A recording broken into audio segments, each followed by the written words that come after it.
Bueno, y ahora entramos en la última parte de la jornada, el living del mercado. Van a participar y por favor que vayan ubicándose. Leandro Pierbatist, de la Federación de Acopiadores. Diego Cifarelli, presidente de la Federación de la Industria Molinera.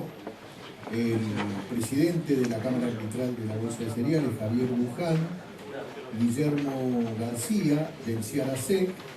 El señor Matías Bresneire, que es el presidente del Centro de Acopiadores, y Egidio Maillán, que es el vicepresidente de Coninagro.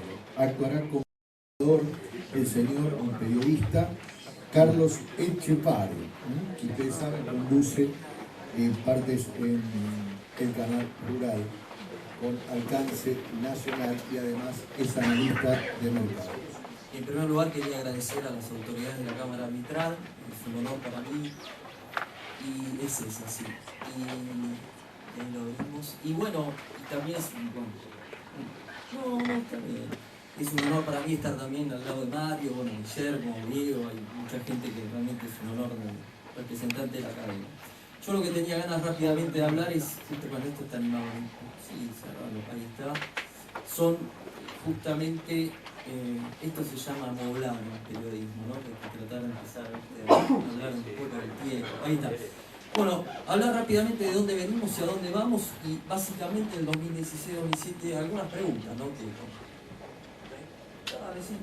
Algunas preguntas que uno se hace. Bueno, la primera es que se escucha en todas partes del mundo, en la Argentina también, sobra trigo en el mundo, y sí que sobra, sin embargo, en plena cosecha, desde el 1 de diciembre del 2016 hasta fines de enero del 2017, el trigo en la Argentina ganó $30. Habría que preguntarse si tanto sobra el trigo, cómo puede ser que haya aumentado $30. Después la otra es la cebada forrajera, casi $147 en mayo, yo creo que es inédito, son precios más que nada, diría, para febrero, para marzo, pero no para esta época del año. Y la segunda cuestión que vamos a charlar es, bueno, un spread de $5 entre una cebada forrajera y cervecera, como hasta hace poquito, bueno, muchas ganas de sembrar. Si seguimos con la tesitura que teníamos hasta el año pasado, es un poco difícil, pero está cambiando la situación, vamos a hablar. 2017-2008, bueno, me suma lo que dice Agustín, creo que respecto al año pasado a nivel internacional, el contexto mundial es mucho más interesante que el año pasado en términos internacionales. Hay que ver localmente qué pasa. Pero a nivel mundial, situados a lo que estábamos el año pasado, en trigo ni hablar, es mucho más interesante la situación este año.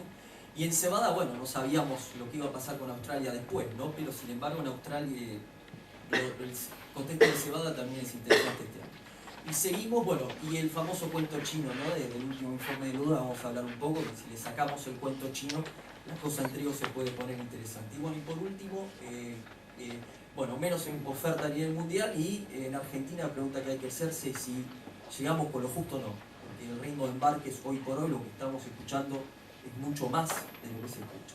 Bueno, seguimos en la próxima rápidamente para mostrarles, no se fijen en lo violeta porque son stock a nivel mundial que no se intercambian, como China. Es importante saber qué tiene China, me encantaría saberlo, nadie lo sabe. Lo más importante es verlo del verde. Fíjense que tuvimos 4 años faltos de trigo a nivel del mundo, por eso el trigo sobra. Fíjense el rojo, la línea de producción en rojo está siempre por encima del consumo. Y fíjense que pasamos básicamente de 50 a 80 millones de toneladas, esto sí, de países que tienen para intercambiar trigo, que es lo que está en verde. Si pasamos a continuación, vamos a ver que lo que es interesante es que, fíjense que si agarramos este año, el año pasado, pasamos de 140 a $170 en el término, y el año pasado habíamos pasado en esa misma época del año de 160 a 145. Si ustedes agarran las pendientes entre el MACBA y lo que es Chicago, sobre todo en la primera parte del año, nada tiene que ver con el mercado internacional. Si el trigo subió $30 en los primeros 2 meses, no es por Chicago. Y no es tampoco por la presión cosecha, debería de bajar. Y fíjense las pendientes, el R cuadrado entre el MACBA al día de hoy, al viernes pasado. Y lo que es ahora, fíjense las pendientes, y es bastante, mucho más significativo que hace tiempo. Fíjense por último, pues el 23 de febrero, que fue el anuncio, ¿no? de la estimación pública, y fíjense después que hubo un antes y después, un periodo de situación de duda muy grande, y sin embargo volvemos más o menos a los niveles que estábamos ahí por febrero, ¿no? Si vamos en la próxima, fíjense que la primera cuestión, bueno, Guillermo va a hablar seguramente, no es tanto, si bien competitividad interna, quita de retenciones, de ROEs, ya lo hemos hablado, y un aumento muy importante de declaraciones juradas, y no es tanto la declaración en sí, si bien es más del doble, sino el ritmo de dinámica, ¿sí?, del compromiso que se asumió en el momento de sacar una declaración. Y lo que es importante, el año pasado estábamos al 31 de enero, al 50% de lo declarado, de lo licenciado, y al 31 de enero ya el 80% de lo pedido ya estaba puesto con destino. Y eso me parece que habla del ritmo de comercialización muy bueno que tuvo Argentina este año, bueno, gracias a la exportación y a toda la cadena comercial argentina. Seguimos en la próxima, alrededor de casi 3 de 4 toneladas no fueron a Brasil. Y esto habla, fíjense, violeta, azul, verde y amarillo. Y entre paréntesis es el mercado mundial.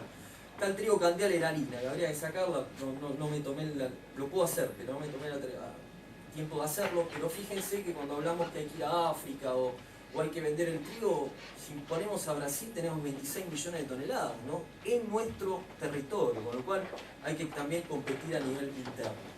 Y fíjense en el caso de África, todo África 50 millones de toneladas y el próximo Medio Oriente 24, y estamos muy poco presentes. Y lo interesante es África del Este, hay marca que el trigo argentino mejoró en calidad porque volvimos a mercados de África Austral, como Mozambique o Sudáfrica, que son destinos muy exigentes en términos de calidad y pudimos hacer embarques. Y por supuesto todos los países de África del Oeste, Argelia, Marruecos, en el cual también Argentina estaba presente. Con lo cual esto marca un ritmo de embarque también muy importante al 30 de abril. Si seguimos, una cuestión, y es lo último que voy a decir de calidad, es que fíjense lo que es interesante del concepto de calidad como llave y como acceso a un mercado y no como prima. ¿Por qué? Porque lo que pasó esta semana realmente es muy, no sé si diría terrorífico, pero esta semana hubo un rumor muy grande en el Cairo, que se generó el lunes y se terminó confirmando el miércoles. El rumor a las 3 de la tarde hora del Cairo fue el gas, que es la Oficina de Estado egipcia, iba a aumentar de medio punto de proteína a todos los orígenes. Y fue y terminó siendo. Y fíjense cómo fue este país, que no era muy exigente en calidad, le pedía a todo el mundo 11% base seca, que es muy medio base húmeda, después le terminó pidiendo al Mar Negro 11,5%, después le terminó en julio de 2011 al resto del mundo 11,5%, al Mar Negro de vuelta 12%, bueno, Lago Corta, 17 de mayo fue la última licitación del gas, estamos hablando de ayer, y fíjense que pasó a 12,5%, base húmeda 11%, a lo que es el Black Sea, y a la Argentina, Francia lo pasó a 12%. ¿Qué significa? Que tenemos que venderle a Egipto una base húmeda de 10,5%, y si pasamos de 10,5% a 10%, hay un descuento de un 4,5%. Hagan la cuenta, un 4,5% sobre un FOB, no sé qué precio le van a poner. Directamente eso significa que si no tenés 10,5% base húmeda, no le vas a poder vender a un país que hoy por hoy compra 12 millones de toneladas de trigo por año. Bueno, sigamos. Una competitividad para mí externa estructural que hizo parte de por qué fuimos tan eficientes este año, es que fíjense lo que está marcado en 10, 11 y 12, que es noviembre, diciembre, octubre, noviembre y diciembre. Esos son precios FOB, fíjense el trigo cámara ruso, el trigo cámara ruso es 12,5% de proteína. Y fíjense que sistemáticamente Rusia sale en julio muy agresivo al mercado, y para llegar a fin de año, es decir, la mitad de la campaña comercial se pone caro. ¿Eso por qué? Porque Rusia no tiene por ahora capacidad de almacenaje, necesita vender, y cuando llega el invierno la logística se complica y se pone más caro. Hoy, para que den una idea, hoy el precio FOB Rusia está alrededor de $200, ¿sí? Estoy diciendo bien, 200, 198 dólares, y ya hay puntas para julio a 173, 174. O sea que ya sabemos que el trigo ruso va a caer alrededor de 23, 24 dólares, por lo cual es realmente muy agresivo. Y justamente Argentina sale en un momento donde Rusia, por supuesto, ya está caro. Otra me parece el punto que se vio claramente este año y se va a empezar a ver cada vez más en la otra slide, Marito, es el hecho de que no solamente los productores brasileños tienen problemas con el tipo de cambio o los productores argentinos, sino que otros oferentes también. Y esto es el nivel de índice, el tipo de cambio que tienen las diferentes monedas de Europa Central o de Asia Menor, como el ruble, la libra egipcia, y demás, la UAH, que es la ígnea ucraniana.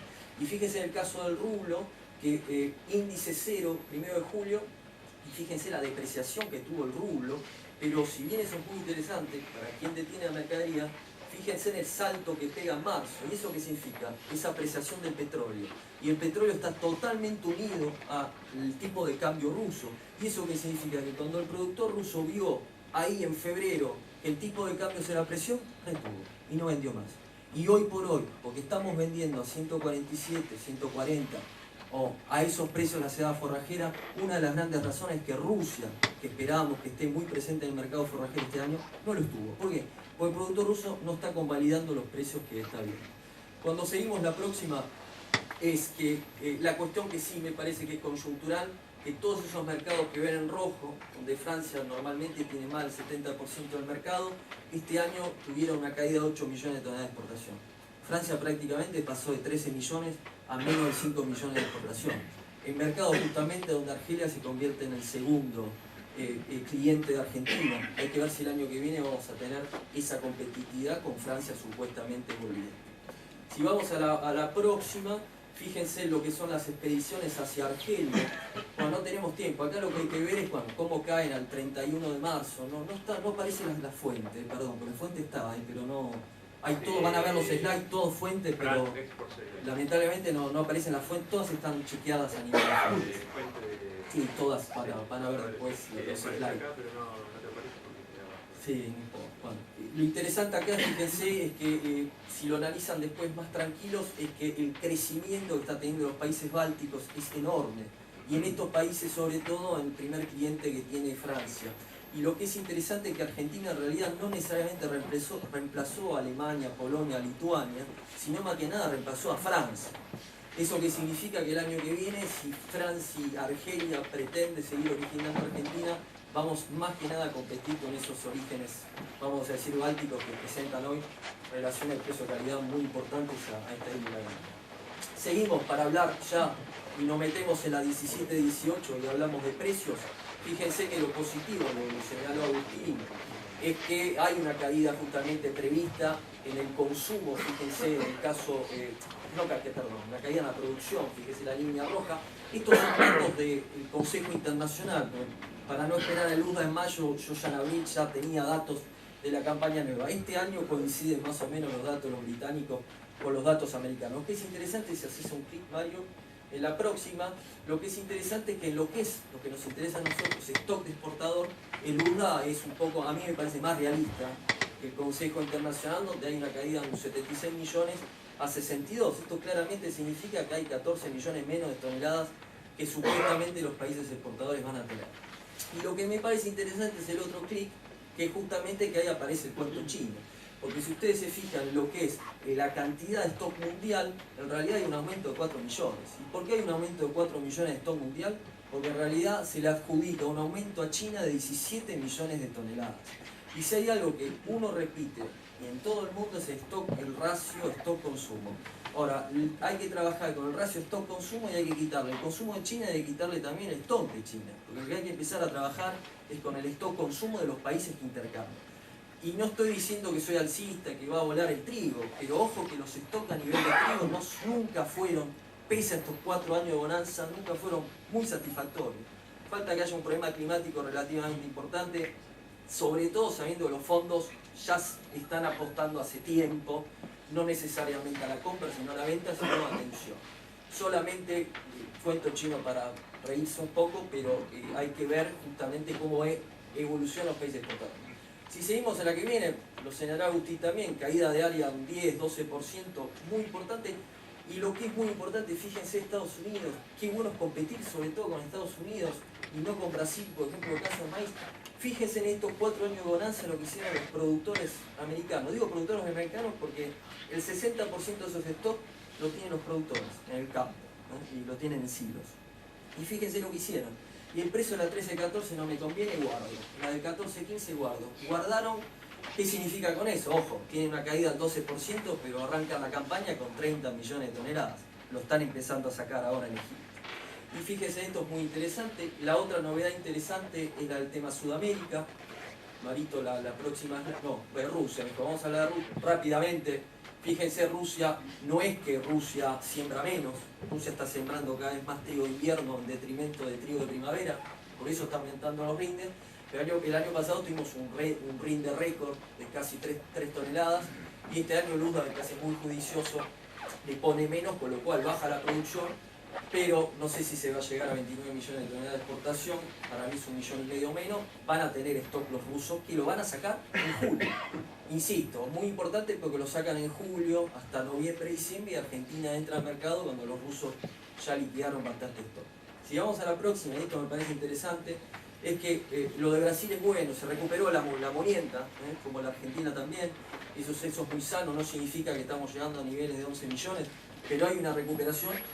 Y otra cosa interesante que, bueno, ya Brasil hoy sembrar trigo hay que ser guapo, porque no calcula bien, los costos son elevados y los precios hay problemas. Uruguay ya se sabe, más caída de Uruguay ya no puede haber, más o menos estabilidad, menos de 200.000 hectáreas no se puede hacer. Y Paraguay, bueno, ahí tengo mis dudas, según algunos contactos hablan 40% de caída, otros que se mantienen, pero bueno, Paraguay no va a seguir en todo caso creciendo, eso es un dato para la Argentina positivo, porque Paraguay se ha convertido en un gran competidor en Brasil, sobre todo en trigos de calidad.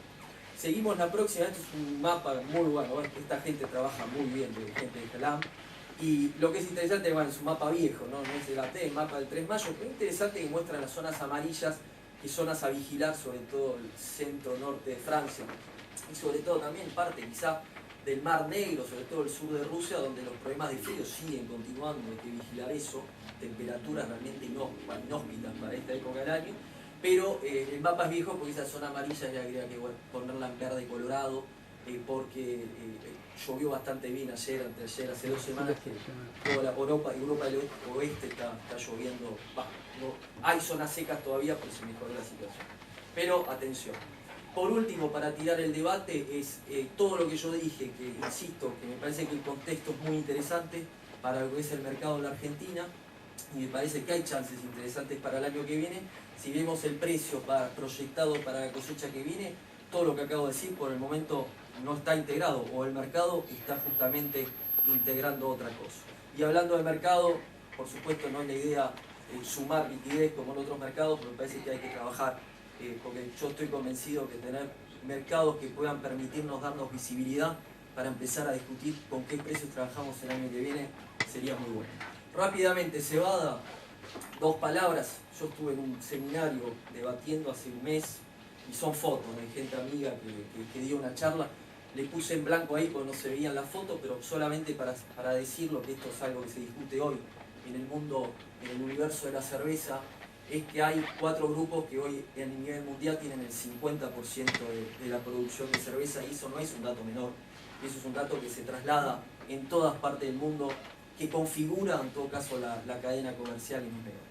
Y el primer grupo, justamente lo que respecta a América Latina, tomando también el caso de América Central, no estamos por supuesto 1/3, estamos muchísimo más, a pisos de un 70%, por lo cual eso es una realidad en la cual, para que nosotros producimos cerveza, cebada, lo tenemos que saber.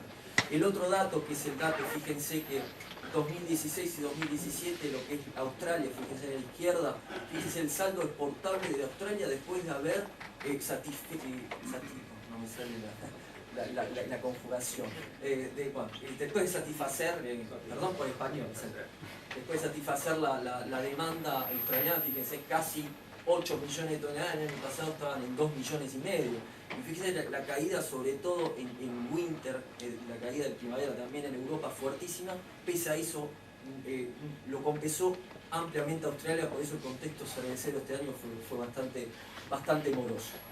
La próxima, eso es algo que presenté allá, no sé si se ve bien, pero fíjense que noviembre del 2016 estábamos con un trigo, con una cebada, esto cebada con las especificaciones que habló Mario, ¿no? Entrega acá, fíjense que estamos con $170, estábamos con un trigo en ese momento, enero del 2017, a 145, no estábamos así.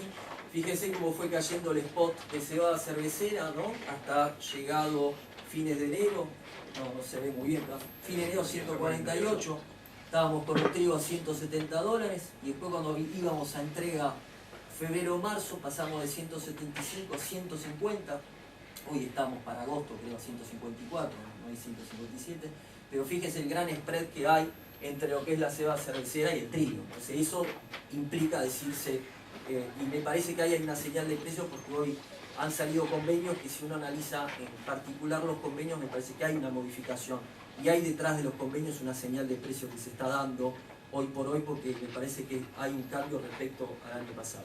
Y respecto a la forrajera, que es algo muy interesante, que el 90% de los embarques en la Argentina se hacen hasta abril, es decir, de diciembre a abril.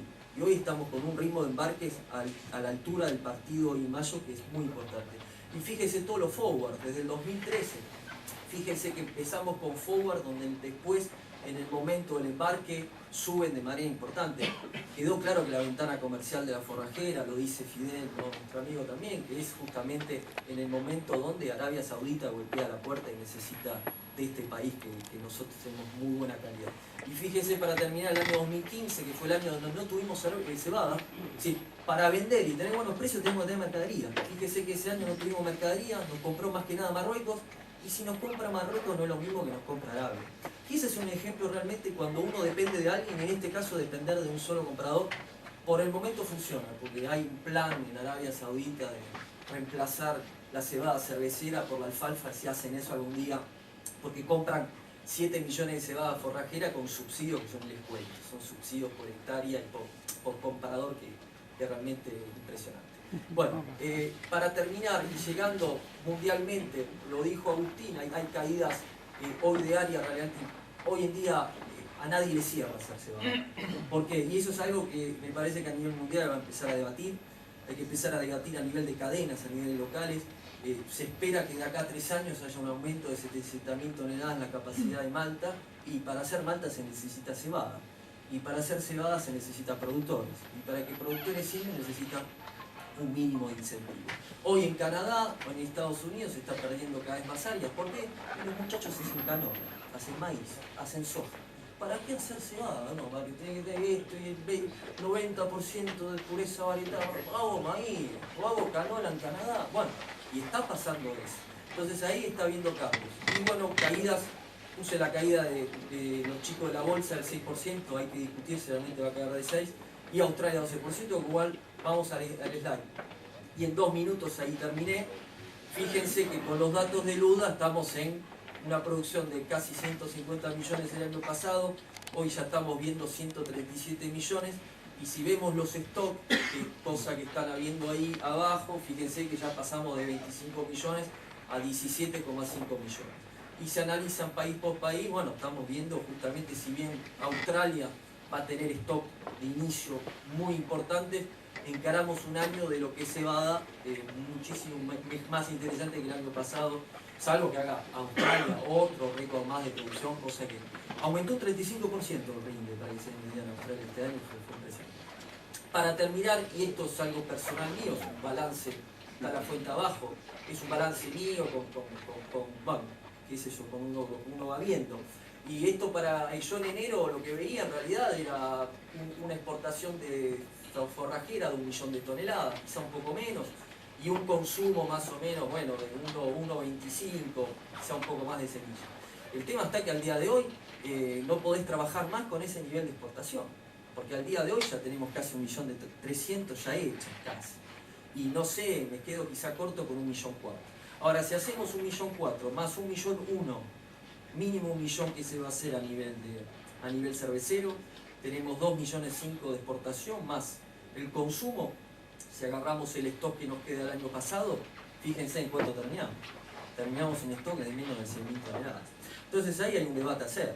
O en realidad yo me estoy equivocando en la exportación, o me estoy equivocando en el consumo interno, o me estoy equivocando en la producción o en el stock.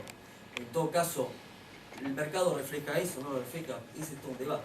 El tema está que lo que sigue es la exportación, eso está claro. Ya uno lo está viendo en destino. ¿Por qué? Porque la cebada argentina fue y seguirá siendo competitiva. Y hoy somos uno de los países más competitivos, tanto en forrajera como en cervecera, con lo cual hay que ver cómo evoluciona esto hasta el 30 de noviembre. Muchas gracias por todo y bueno, cualquier duda.